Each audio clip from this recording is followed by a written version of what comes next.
है गाइस। चलिए आज हम लोग पढ़ते हैं इनकम टैक्स का एक बेहतरीन section, transfer of income without transfer of assets. कहाँ लिखा है? इनकम टैक्स एक्ट के सेक्शन 60 में।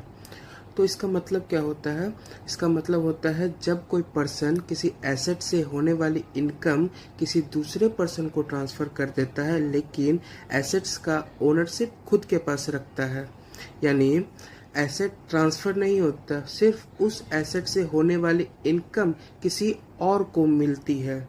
इन केस इनकम टैक्स उस पर्सन को पे करना पड़ता है जिसके पास एसेट है, चाहे इनकम किसी और को मिले। चलिए इस टॉपिक को एक एग्जांपल से समझते हैं। मनोज के पास एक हाउस प्रॉपर्टी है जो रेंट पर दिया गया है। उसे हर महीना 20,000 रेंट मिलता है।